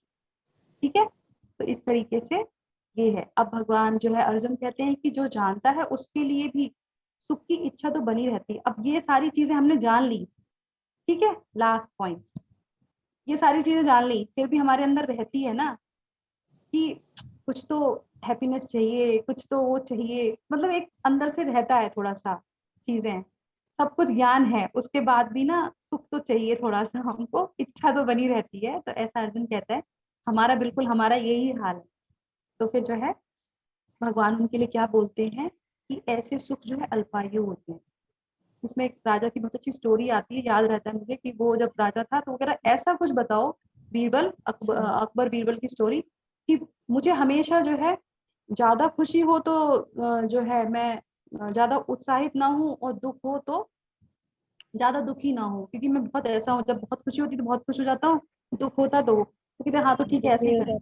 ऐसे उनको एक लिंक देते हैं जिसमें लिखा होता है कि ये समय भी कट जाएगा, ये रहेगा नहीं। तो इसी तरीके से भगवान भगवत गीता में क्या कहते हैं कि ये जो सुख होते हैं वो अल्पायु होते हैं, और फिर जो है क्षणिक होते हैं। क्षणिक होते हैं। हाँ, क्षणिक होते हैं, अल्पायु होते हैं, उनकी उम्र बहुत कम होती है, तो फिर वो चले जाएंगे ऐसे। तो वो ध्यान में रखेंगे तो हो जाएगा। और अंत में क्या होता है कि ज्यादा अगर उनमें आसक्ति करेंगे तो वो हमें दुख देंगे। किसी से भी ज्यादा आसक्ति हुई और वो व्यक्ति चला गया, वो हमसे चीज ले ली गई। बहुत से लोग कहते हैं कि भगवान ने दिया तो फिर छीन क्यों लिया? अरे हमारा था ही नहीं ना, हमारा नहीं था, वो आया था हमारे पास, कुछ समय के लिए था, क्योंकि हम उसके जो है निर्माणकर्ता नहीं है, हमें वो चीज मिली थी। हमने उतनी आसक्ति करी उस चीज से, क्योंकि हमें आसक्ति करनी थी भगवान से, पर हमने कर ली उस चीजों से, उन लोगों से जो नहीं करनी चाहिए थी, जो भगवान अर्जुन को समझाना चाहते हैं यहाँ पे। तो वो हमारे दुख का कारण बन जाता है। वो लोग कहते हैं लोगों की तो आदत हो जाती है ना, इस तरीके से आदत हो जाती है साथ में रहने की, प्यार हो जाता है, वो हो जाता है, तो उस तरह से होता है। तो वो कहते हैं कि पर बुद्धिमान जो व्यक्ति होता है उसमें जो है वो आनंद को नहीं ढूंढता। होता है, क्योंकि ये सारी चीजें मैंने यहाँ पे क्यों आप लोगों को बता रही हूँ, क्योंकि ये एक्चुअल में हमारे जीवन में होता है। पता है क्षणिक है, चला जाएगा, पर हमने उसकी आदत बना रखी है। तो वो कहते हैं कि बुद्धिमान जो व्यक्ति होते, बुद्धिमान क्यों? क्योंकि बुद्धि का इस्तेमाल करो, भगवत गीता पढ़ो, तुम्हें पता चलेगा कि इसमें आनंद नहीं है। एक्चुअल हैप्पीनेस कहाँ है? अंदर है, बाहर नहीं है। बाहर से जो भी कनेक्शन जिसका भी है वो वहां पे हैप्पीनेस नहीं है, वो हमें दुखी देगा। हम हर रिलेशन में कुछ ना कुछ जो है एक आदान प्रदान रहता है, पर भगवान जो हमारे अंदर है, अगर उनसे कनेक्शन बहुत स्ट्रांग हो गया तो फिर दुख नहीं होगा। ये भगवान हमें भगवत गीता में समझाते हैं। लेकिन बाहरी सुख इतना आकर्षक लगता है कि उसको छोड़ ही नहीं पाते हैं। तो वो कहते हैं हाँ बिल्कुल सही। देखो एक एक पॉइंट हमारे हैं, अर्जुन के नहीं है, ये हमारे पॉइंट हैं। इसीलिए भगवान भगवत गीता आगे बढ़ाते, नहीं तो वो पहले ही खत्म हो जाती। वो क्या कहते हैं, इस इच्छा को सहन करना सीखो। इच्छा आती है, प्रलोभन आते हैं, पर उसको जो है सहन करना सीखो, कोशिश करो उसको करने की। भगवान भगवत गीता में बताते हैं। और उस पर क्रिया मत करो। किसी ने गाली दे दी, कोई बात नहीं, उसने भगवत गीता नहीं पढ़ी ना। हम 18 डेज का कोर्स कर रहे हैं, कुछ हो गया, किसी ने कुछ भी बोल दिया, कुछ हानि हो गई, अब ठीक है, अब माता जी बोल रही थी ना, प्रकृति भगवान सैंक्शन करते हैं, अब हो गया ना, नुकसान हो गया ना, अब चलो जाने दो। तो ये प्रैक्टिकल है। उस पर कोई क्रिया मत करो, छोड़ दो, लीव इट। ये अगर हम अपने जीवन में ले आएंगे तो हम भगवत गीता का 5वां अध्याय समझ जाएंगे कि भगवान अंदर बैठे हैं। और वो अर्जुन कहते हैं कब तक करना है ये, कब तक प्रोसेस चलेगा, मतलब 18 डेज तक आ जाएगा या 18 डेज के बाद कंटिन्यू करना है, क्या करना है? तो आप बताओ कब तक करना है? 18 डेज के सेशन तक करना है कि आगे? Life time, life time, life time. ये जो भगवत गीता है एक दिन पढ़ के खत्म करने वाली चीज नहीं है। भगवान कहते हैं ये आते रहेंगे आजीवन, तुमको जो है इसको अपने जीवन में प्रैक्टिस करनी है, कंटिन्यू प्रैक्टिस करनी है, करते रहिए करते रहिए। क्यों? क्योंकि भगवान और आध्यात्मिक जीवन जो है रिजल्ट ओरिएंटेड नहीं होता, वो आपके प्रयासों को देखता है। आगे के जब आप चैप्टर पढ़ेंगे तो आपको पता चलेगा, क्योंकि अभी ये हमारे से कनेक्टेड है ना चैप्टर, जो 6 चैप्टर हैं शुरू के वो हमसे कनेक्टेड हैं। हम इनको प्रयास करेंगे, प्रैक्टिस करेंगे, भगवान से संबंध बनाएंगे, संबंध, अवधेय और प्रयोजन। तो जब संबंध बनाएंगे तब पता चलेगा कि भगवान कितने मर्सीफुल हैं। अभी हम प्रैक्टिस ही नहीं कर रहे, भगवत गीता ही नहीं उठा रहे, मंदिर ही नहीं जाते, प्रलोभन है ना, कीचड़ में दलदल में फंसे हुए, निकल ही नहीं पाते। घर के काम 10 साल पहले भी वैसे ही थे, आज भी वैसे ही हैं और 10 साल बाद भी वैसे ही रहेंगे, जाएंगे ही नहीं। नौकरी वही चल रही थी, नहीं अभी निकल बच्चों को छोड़ना है, कोचिंग छोड़ना है, शाम को लाना है, ये सब में फंसे हुए ये हैं। तो चलेगा, क्योंकि भगवान ने कहा ना स्वधर्म नित्य धर्म को करना है, करते रहेंगे, करना ही चाहिए। पर भगवान कह रहे हैं कि कैसे करना है, ये तो पूरे जीवन भर चलेगा। फिर कब पढ़ेंगे भगवत गीता, कब समझेंगे? तो ये सिखा रहे कि आजीवन रहेगा। आप रूटीन अब अर्जुन क्या कहते हैं कि आप मुझे योगी बनने के लिए कह रहे हैं, एक तरफ जो है ये सब करो तो मैं योगी बन जाऊंगा, एकदम स्ट्रांग हो जाऊंगा।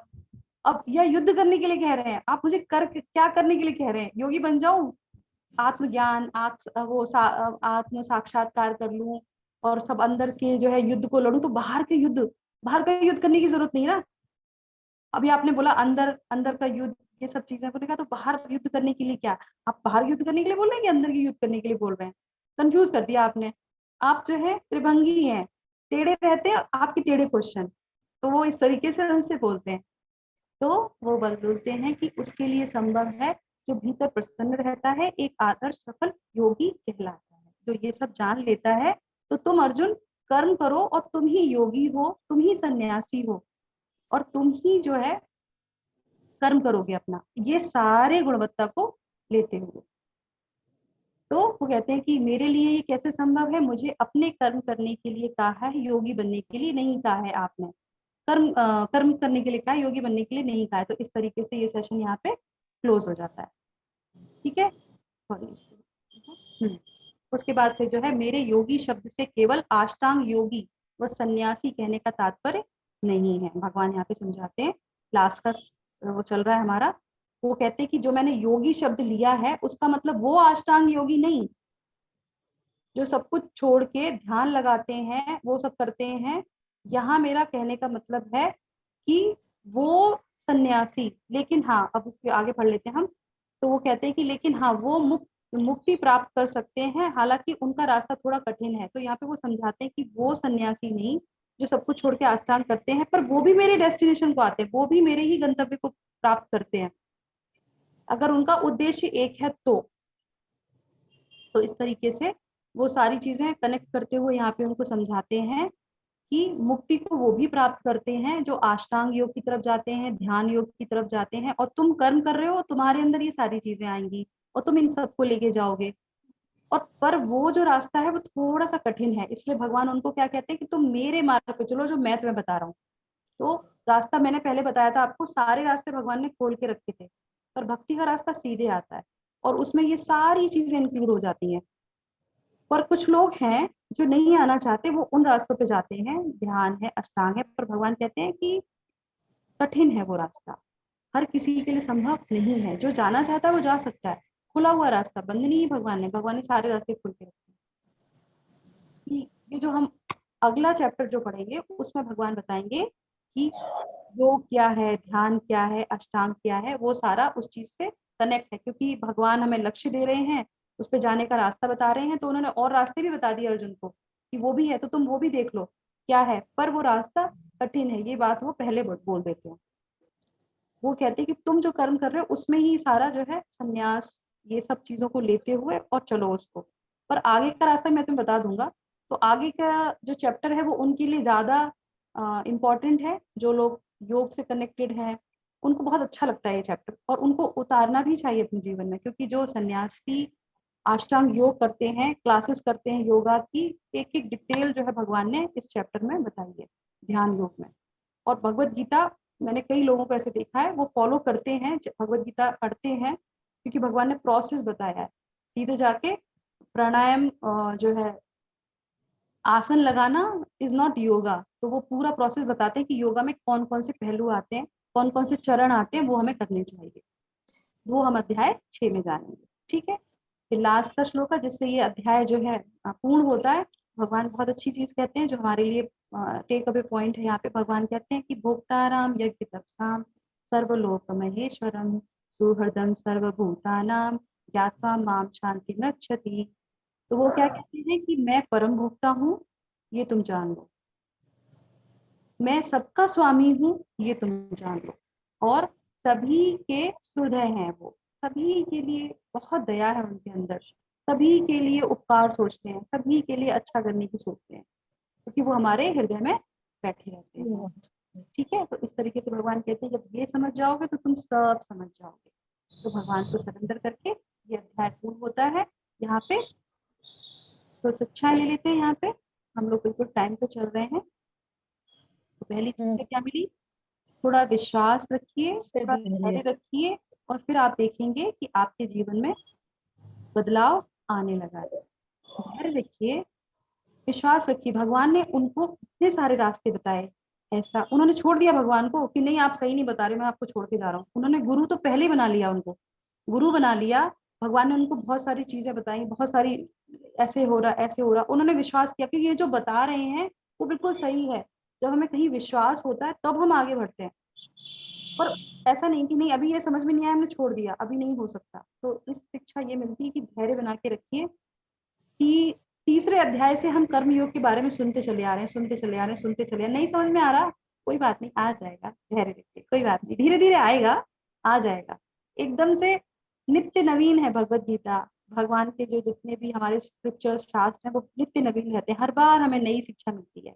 और कुछ लोग जो दूसरी बार तीसरी बार जैसे भी पढ़ रहे होंगे उनको ये लग रहा होगा कि हाँ हर बार हमें नई कोई चीज सीखने को मिलती है। तो ये भगवत गीता का भगवान की वाणी है, उसका जो है ये खूबसूरती है जिसको बोलेंगे, ये उनकी सुंदरता है। ठीक है, उसके बाद जो है हमने क्या सीखा? मिथ्या अभिमान पर जीत होती है। हमारा जो दुश्मन है कि हम डूअर हैं, हम करता है, हमारे अंदर बहुत अहंकार होता है। जब हमें ये पता चलता है कि हम तो करता है ही नहीं, हमें तो सैंक्शन मिल रहा है, हमें तो कोई भी चीज नहीं मिल रही ऐसे, हमें कहीं से अनुमंता है वो जो कर रहे हैं, तो हमें करने ये सब चीजें सुविधा उपलब्ध हो रही है।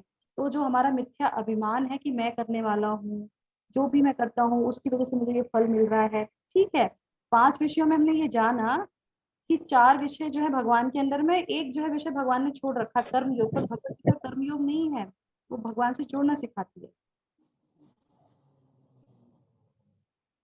Piece formula, very nice, yes, this is a piece formula. जो लास्ट का सेक्शन हमने पढ़ा था, मैं आपके चैट बॉक्स नहीं देख पाई। तो उसके बाद प्रलोभनों के आगे न झुकें। कोई भी प्रलोभन आता है, किसी से आसक्ति होती है, खुशियां आती हैं, तो हमें उनकी तरफ आगे नहीं झुकना है। हमें ये देखना है कि हमें आसक्त नहीं होना है किसी भी चीज के लिए। और ये द्वंद आएंगे, ये खुशियां आएंगी जो हमें प्रलोभन देंगी और हमें अपने मार्ग से जो है दिग्भ्रमित करेंगी। तो हमें वहां से दिग्भ्रमित न होते हुए अपना एक जो है लक्ष्य बना के उसको आगे बढ़ते जाना है। और उसके बाद जो है जो युद्ध जो चल रहा है अर्जुन का, तो वो ये कहते हैं कि बाहर जो है युद्ध ही युद्ध रहेगा और अंदर जो है शांति है। तो वो कहते हैं कि बाहर से अंदर की तरफ आओ। तुम्हें लग रहा है कि बाहर से युद्ध है, पर सबसे ज्यादा युद्ध तो तुम्हारे अंदर है, उसको शांत करो, उसको समझो कि तुम्हें अपने अंदर क्या क्या लेना है, फिर तुम जो है बाहर युद्ध के लिए तैयार हो सकोगे। सॉरी। और यहाँ से जो है आंतरिक यात्रा को शुरू करें। तो ये सारा जो हम लोगों ने भी पढ़ा था पूरा जितना भी, तो ये हमारी आंतरिक की यात्रा है। और मैं आप सब लोगों को धन्यवाद दूंगी इस चीज के लिए कि आप लोग बराबर जो हमारे सत्र में बने रहे हैं, क्योंकि आप लोगों को कहीं ना कहीं ये लग रहा होगा कि हम तो सीख रहे हैं, समझ रहे हैं, प्रभुपाद ने जो हमें कुछ शिक्षाएं दी हैं वो कहीं ना कहीं आपको अच्छी लग रही है, आपको लग रहा है कि हम जो 1 घंटा अपना शाम को देते हैं हमें कुछ ना कुछ सीखने को मिल रहा है। बताइए कितने लोग ऐसे हैं जो उनको लगता है कि हमको कुछ सीखने को मिलता है इस सत्र में। शीतल माता जी को लगा ओके ओके यस। तो आज पता चल जाएगा किसको अच्छा लग रहा है किसको नहीं लग रहा है, कौन कौन इस यात्रा में शामिल है और कौन सो रहा है, या कौन किसी ने बस नहीं पकड़ी अभी तक, बस और किसी को नहीं अच्छा लग रहा। सच में है, बता दीजिए तो फिर मैं और इम्प्रूवमेंट करूँ और मैं क्या कर सकती हूँ जो आपको अच्छा लगे। मुझे बहुत अच्छा लग बहुत रहा अच्छा है। लगा, आपने बहुत 2 दिन अच्छा क्लास लग नहीं रहा ली ना तो खाली खाली लग रहा है। घूम सैटरडे संडे तो क्लास नहीं लगा लिया था, ना, पता नहीं शाम का उस दिन टाइम नहीं बीत रहा था, खाली खाली रहता है। खाली खाली लग बड़ा रहा है कि अजीब सा लग अच्छा रहा था। आज कुछ हुआ नहीं, आज कुछ किया नहीं, शाम में बार बार फोन की तरफ को देख रहे। नहीं बहुत अच्छा है। तो देखिए अभी हम लोगों ने क्या सीखा कि हम करता नहीं है, करेक्ट। तो इमीडिएटली मैं करता नहीं हूँ, आपका संबंध आपकी भगवत गीता से है जो इतने दिनों से आपने नहीं उठाई थी, पर भगवान आपके परमात्मा आपके हृदय में है, उन्होंने आपको, आपने इच्छा की और उन्होंने सेंक्शन कर दिया कि नहीं अब तुम सीखोगे। तो मेरा रोल कुछ नहीं है, माध्यम हूँ, जैसे ये स्पीकर फोन ये माध्यम है, जैसे मैं माध्यम हूँ यहाँ पे, मैं करता बिल्कुल नहीं हूँ। ना मेरी शिक्षाएं, ना मेरे अंदर कोई ज्ञान जो हमने परंपरा से लिया है और हॉस्पिटल में रह के इतने दिनों से दवाइयाँ खा खा के अपने आप को ठीक किया है। तो भगवान ने कहा कि चलो ठीक है अब तुम थोड़ी सी ठीक ठाक हो तो चलो थोड़ा सा ज्ञान बांटना शुरू कर दो, क्योंकि ज्ञान बांटने से जो है तुम और ठीक हो जाओगी, जो भी थोड़ा रह गया होगा वो भी ठीक हो जाएगा। तो इस तरीके पर से हमारे तो गुरु आप ही हो ना, माध्यम आप ही हो। गुरु की पोजीशन वो बहुत तो बड़ी। वो तो वो तो भगवान माध्यम बनाता है ना, हाँ अब माध्यम बस आप। माध्यम बना दिया, तो बस आप प्रे आप ही हो करिए, ना।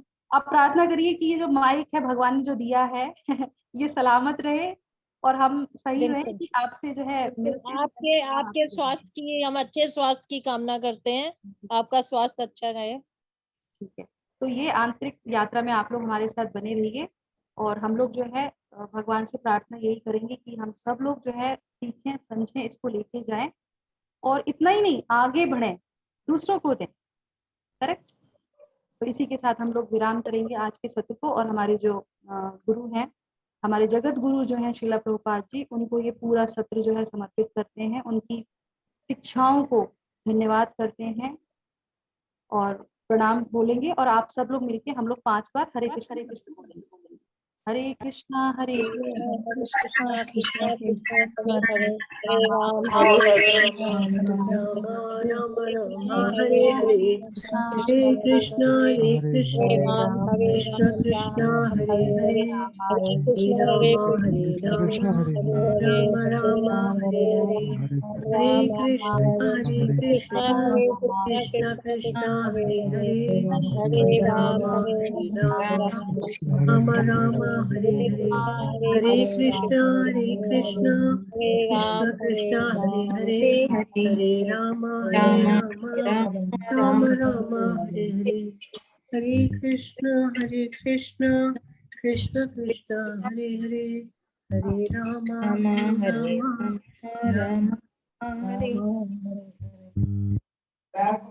हरे कृष्णा।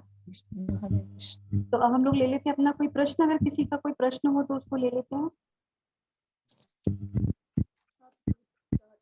कोई प्रश्न आज के सत्र से संबंधित? हरे कृष्णा माता जी, मैं गूगल फॉर्म लिंक में फिर चैट में डाल रहा हाँ हूँ। ठीक है, आप उसमें डाल दीजिए, जब तक जिसका कोई प्रश्न नहीं होगा तो जो है वो लोग अपना फॉर्म अपने क्वेश्चंस फिल कर लीजिए। तो सर्टिफिकेट आपको डेली, अगर आप जो है गूगल फॉर्म सबमिट करेंगे, प्रश्नों का उत्तर देंगे, तो उसके आधार पे आपको सर्टिफिकेट मिलेगा। यस, तो प्रश्न आप ले लीजिए माता जी, बताइए किस किस के कोई प्रश्न है तो।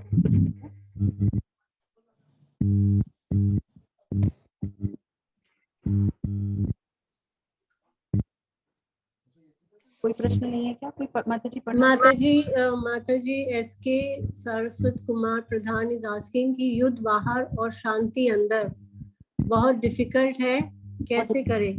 बाहर युद्ध से भीतर भी युद्ध होने लगता है। करेक्ट, बिल्कुल सही, आपकी हर बात बिल्कुल 100% सहमत हूँ इस चीज के। तो देखिए सिचुएशन क्या होती है कि हमको जब कोई रोग होता है तो देखिए आपको जैसे हाथ में कोई चोट लगी, पैर में कोई चोट लगी, कहीं पे भी एक्सटर्नल चोटें लगती हैं, कोई दुख होता है, चोटों का मतलब है बाहर से जो हमें मिलता है दुख, वो तो मिलता है, तो हम दवाई क्या करते हैं, जो ऊपर से अप्लाई करते हैं वो उतनी इफेक्टिव नहीं होती है। जब हम मेडिसिन लेते हैं, इंजेक्शन लेते हैं, एंटीबायोटिक्स खाते हैं, तो ऑटोमेटिकली बाहर की जो डिजीज होती है वो खत्म होने लगती है। तो इसीलिए भगवान कहते हैं समय लगेगा। भगवान ने क्या बोला, आजीवन करना पड़ेगा। कि प्रलोभन आएंगे तो ये हमारे ऊपर है कि हम जो एंटीबायोटिक ले रहे हैं, जो हमने भगवत गीता का साथ पकड़ा है, भगवान की शरण ली है, ये हमारे शरणागति पे बहुत डिपेंड करता है कि हमने कितने प्रतिशत जो है शरणागति करी है भगवान को, कितने प्रतिशत जो है हमारा भगवान के प्रति श्रद्धा है, विश्वास है। बहुत बड़ी चीज होती है। एक उसके हिसाब से क्या होता है कि प्रलोभन, दुख वैसे ही एक्ट करते हैं, वैसे ही हमको दुखी देते हैं। अगर हम बहुत निष्ठा से भगवान के प्रति समर्पित होते हैं, कृष्ण भावना भाग को अपनाते हैं, तो आप देखिएगा दुख आएंगे तो हैं जरूर, पर आप उससे लड़के निकल जाएंगे। डॉक्टर भी बोलते हैं कि देखिए अंदर से आप जो है विश्वास रखिए, आप ठीक हो जाएंगे। क्यों बोलते हैं डॉक्टर? डॉक्टर को अपनी दवाई पे विश्वास नहीं है क्या? फिर भी वो कहता है पेशेंट से, नहीं देखिए आपका जो है खुद का कॉन्फिडेंस बहुत काम करता है। तो ये तो मटेरियल चीजों की है, तो अध्यात्म में यही है, आपका खुद का कॉन्फिडेंस बहुत काम करता है, ये चीजें आएंगी, आती ही है, नो डाउट। पर आपको कितना विश्वास है वो बहुत जरूरी है। एक लड़की होती है, वो फ्लाइट में प्लेन में सफर कर रही होती है, और अचानक से क्या होता है, मौसम खराब होता है, कुछ ऐसा चीजें होती है, फ्लाइट जो है बहुत ऐसे हिलने लगती है। सभी यात्री बहुत परेशान हो जाते हैं, और वो इतने परेशान हो जाते हैं कि आज तो हम जो है, हमें कोई नहीं बचा सकता। पर वो जो बच्ची होती है, वो बड़ी शांति से एरोप्लेन में बैठी रहती है। क्यों बैठी रहती है? तो वो एक पास में जो एक व्यक्ति होता है, वो कहता है कि तुम तो इतनी छोटी हो, तुम्हें डर नहीं लग रहा, सब लोग इतने भयभीत हैं। तो वो मुस्कुराती है, कहती है मुझे डर नहीं लग रहा। बोले क्यों? हम जब गिरेंगे तो पूरा प्लेन जाएगा, हम सब लोगों में से कोई नहीं बचेगा। कहते नहीं, ये प्लेन नहीं गिरेगा। बोले क्यों? क्योंकि जो प्लेन है वो मेरे फादर चला रहे हैं, जो पायलट है वो मेरा पिता है।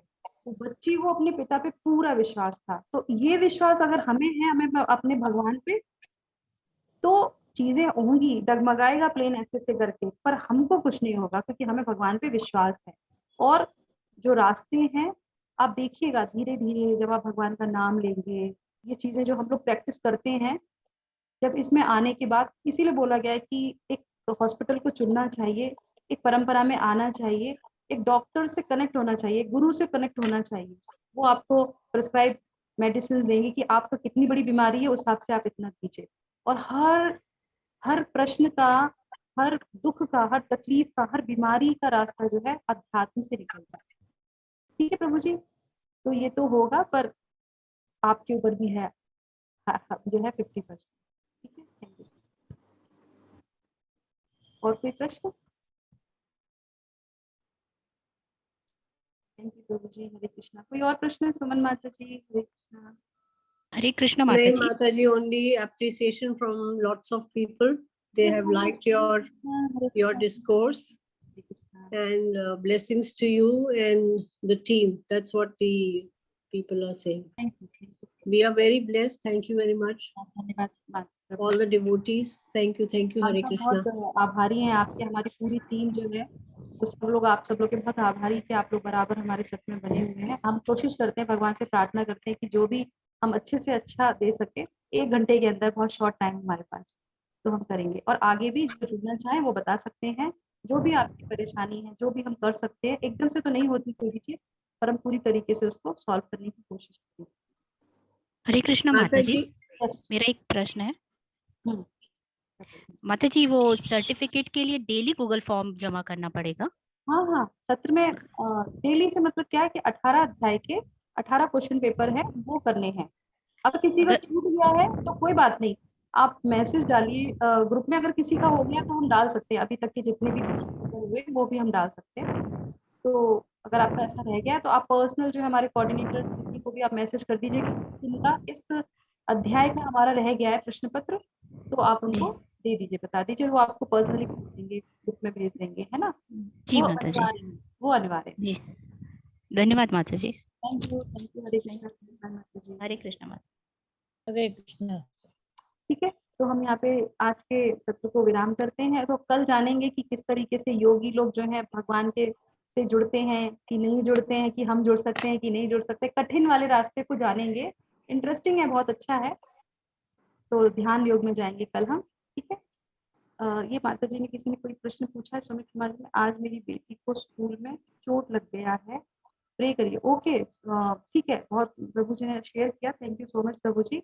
तो आप सभी लोग मिलकर जो है हम लोग 3 बार महामंत्र बोलेंगे, भगवान से प्रार्थना करेंगे कि प्रभु जी की जो बेटी है वो स्वस्थ हो जाए, जो भी दुख तकलीफ से वो निकल रही, वो इस समय गुजर रही है, उससे वो बाहर आए। भगवान नरसिंह देव उसकी रक्षा करे हमेशा, आज नहीं हमेशा उसकी रक्षा करे।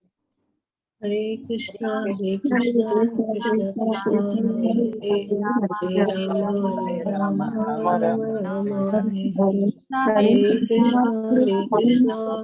कृष्ण हरे राम राम राम हरे कृष्णा हरे कृष्णा हरे हरे राम हरे राम हरे राम राम राम हरे हरे। नरसिंह देव भगवान की जय।